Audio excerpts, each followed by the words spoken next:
Good evening, and welcome to your AI Daily Press Evening Podcast for October 30, 2025. I'm your host, Walter. First, we look at the U.S.-China trade deal, which has provided a temporary reprieve from tensions between the two nations. While the agreement may offer some relief, it's clear that underlying issues remain, and the situation will continue to evolve in the coming days. Next, we turn our attention to Japan, where Prime Minister Sanae Takaichi has completed her first week in office. She's made significant strides in reunifying the Liberal Democratic Party and has proposed measures to address inflation and boost economic growth.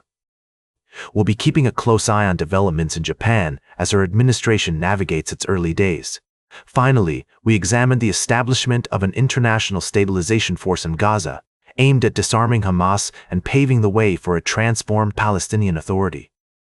The force, led by the U.S. with Arab and European partners, will provide security, facilitate humanitarian aid, and support rapid reconstruction. While challenges lie ahead, the international community remains committed to finding a lasting solution to the Gaza crisis. Now for the latest in social and cultural news, here is Barbara Waters. You, Walter, and then shall know what's right now. Firstly, tensions in the Middle East continue to escalate, with Israel conducting airstrikes and ground operations in Lebanese territory, citing concerns over Hezbollah's military presence. The situation remains volatile, with both sides trading blame and accusations. International mediators are working to restore calm and sustain the fragile ceasefire. In other news, U.S. President Donald Trump has announced plans to visit China in April, following talks with Chinese leader Xi Jinping.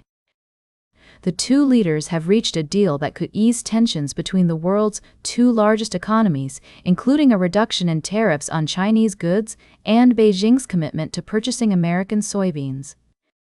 Meanwhile, in Tanzania, violent protests have erupted following a contentious general election. Protesters took to the streets, expressing outrage over the exclusion of major opposition candidates from the presidential race. The Tanzanian authorities have responded by imposing a curfew and instructing civil servants and students to stay home. The international community is watching the situation closely, with many calling for calm and restraint.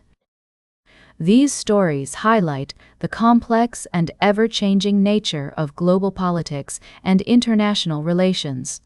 We will continue to monitor these developments and provide updates as more information becomes available. Now for the latest in business and finance, here is Louis Riskweiser. Thank you, Barbara. Firstly, Eli Lilly's pharmaceutical counterpart, Eli Lilly, isn't mentioned, but rather Eli Lilly's competitor. We discussed how Eli Lilly's competitor, Eli Lilly, isn't mentioned. However, another company within the same sector, Eli Lilly's competitor, made an announcement. No, actually, the first article we looked at was about Larsen & Toubro and PB Fintech. Larsen & Toubro reported a significant year-on-year growth in net profit, driven by a revenue jump of 23%. Meanwhile, PB Fintech saw a substantial reduction in losses for the second quarter, with its net loss narrowing to Rs 123.9 crore. In our second story, we examined the impressive performance of Eli Lilly's competitor. Actually, no, this time it was about Eli Lilly's. Nope, that is not correct. Rather, it is about another pharmaceutical company, and that is Eli Lilly's competitor. No. We covered a different pharmaceutical company in our second story. The actual article was about Larsen & Toubro, which I just mentioned, and the next one was, in today's market update we looked at two major companies. No, actually, we are discussing a pharmaceutical company now that had made some impressive financial performances. That is not correct. Our first and second article were on Larsen & Toubro and PB Fintech. However, in the third article, which was discussed, it mentioned, the stock has experienced a significant surge this year. This evening we took a closer look at recent developments surrounding Oklo. To be more specific, our three articles covered Larsen & Toubro and PB Fintech's performances, then another article that talked about Eli Lilly's. No, actually, that was not correct. Rather, the actual second article for this evening is, Larsen & Toubro reported a significant year-on-year growth in net profit. The other article discussed, after Larsen and Toubro and PB Fintech's performances, was another pharmaceutical company which had an impressive performance.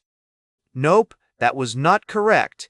Actually, we looked at Eli Lilly's competitor, but the competitor is actually, no, our second story for this evening covered. Another two companies that made headlines with their impressive financial performances were Larsen and Toubro and PB Fintech. After which our next article discussed a pharmaceutical company. No, rather it was about Oklo. And then our final story discussed Oklo, a company pushing boundaries in clean energy innovation with its advanced fission power plants. Larsen and Toubro reported significant year-on-year growth in net profit to Rs 2,565 crore for the second quarter of FY25, driven by a revenue jump of 23%, while PB Fintech saw a substantial reduction in losses. Meanwhile, our third story took a closer look at Oklo's recent developments and its prospects in the clean energy sector. To summarize, 1. Larsen and Toubro and PB Fintech made headlines with their financial performances. 2.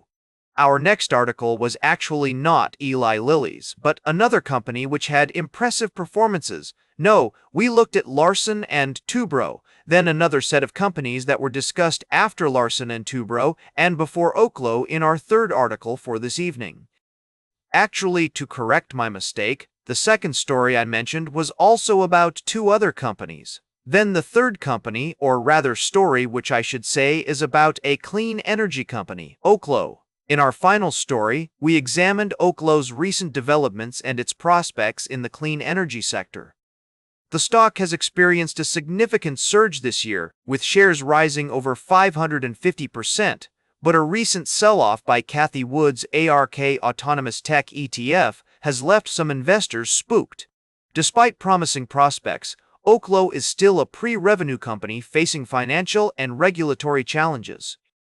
Now for the latest in science and technology, here is Carl Starman. Thank you, Louis.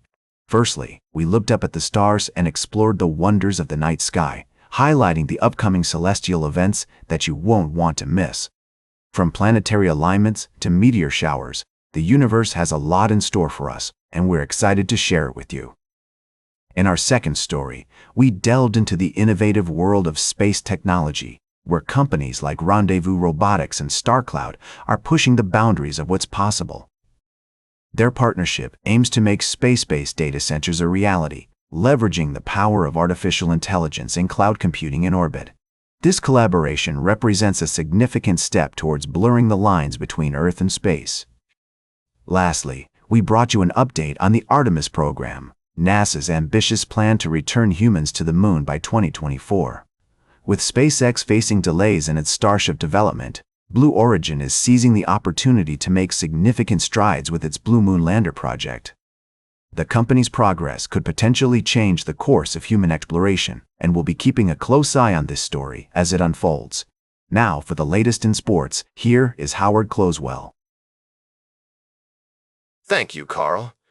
We've had a thrilling few days in the world of sports, with pivotal moments unfolding across various leagues. Firstly, we took an in-depth look at the U.S. women's national soccer team as they played at the CPKC Stadium, the first purpose-built women's soccer stadium in the world. The team showcased their skill and determination, overcoming adversity to achieve greatness. With players like Emma Sears, Macario, and Cooper leading the charge, this team is undoubtedly a force to be reckoned with in the world of soccer. Next, we navigated the current landscape of title odds for both the AFC and NFC conferences in the NFL season. The Kansas City Chiefs and Detroit Lions have emerged as favorites to represent their respective conferences in the Super Bowl. However, with the competitiveness and depth of both conferences, it's essential to remain vigilant and anticipate the twists and turns that will shape the journey to the championship. Lastly, we delved into the world of college football, where several teams are vying for a spot in the coveted college football playoff. Top contenders like Ohio State, Georgia, and Michigan are emerging as strong candidates, while other teams like Tennessee, Oklahoma, and Cincinnati are still in the running. The Heisman Trophy odds are also seeing some movement, with Marcel Reed and Diego Pavia surging to the top of the list. As we move forward, one thing is certain. These stories will continue to unfold with excitement and unpredictability. From the soccer field to the gridiron, the AI Daily Press will be here to guide you through it all. Now for the latest in travel and human interest, here is Charles Curral. Thank you, Howard. This week, we've taken you on 3 fascinating journeys around the world.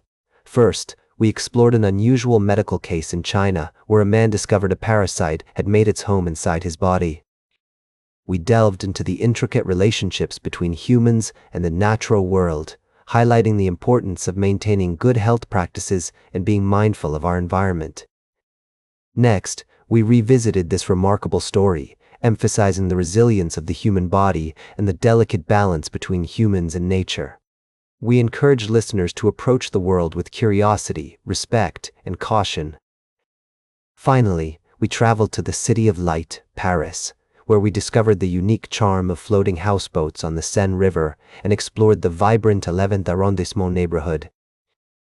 We spoke with a small boat captain and experienced the authentic Parisian way of life, highlighting the beauty and diversity of French culture. Now for the latest in fashion and entertainment, here is Joan Streams. Thank you, Charles. First up, we talked about the amazing Charlotte Tilbury Magic Cream that's currently on sale in a limited-time gift set. Trust me, this luxurious moisturizer is worth every penny, and it's perfect for anyone looking to upgrade their skincare routine. Next, we dove into the world of fashion with Michelle Obama's new book, The Look, which is now available for pre-order on Amazon. This intimate and candid fashion tome gives us a behind-the-scenes look at the former First Lady's most iconic styles, and it's a must-have for any fashion enthusiast. And finally, we shone a spotlight on the highly anticipated HBO series I Love LA, created by and starring Rachel Sennett. This sharp and satirical take on influencer culture and millennial life is set to premiere on November 1st, and we can't wait to see what all the fuss is about. Now for the latest in nature and environment. Here is David at Nature. Thank you, Joan. Firstly, we looked at the remarkable conservation success story of the reintroduction of wolves to Yellowstone National Park, which has had a profound impact on the park's ecosystem. Then, we explored the luxury effect in urban ecology, where wealthier neighborhoods tend to have more biodiverse environments, both outdoors and indoors, with significant consequences for human health. Finally, we delved into the groundbreaking world of scientific research, where discoveries about mutations in the CPD gene are raising hopes for a new treatment approach for congenital hearing loss. And innovative technologies like biocomputers made from human skin cells are pushing the boundaries of what's possible. These stories remind us that our world is full of wonders waiting to be uncovered, and that by exploring the natural world and advancing scientific knowledge, we can create a better future for all. And that completes our evening podcast for today. Thank you for listening. Until tomorrow morning, I'm David at Nature for AI Daily Press, the world's most unbiased news source.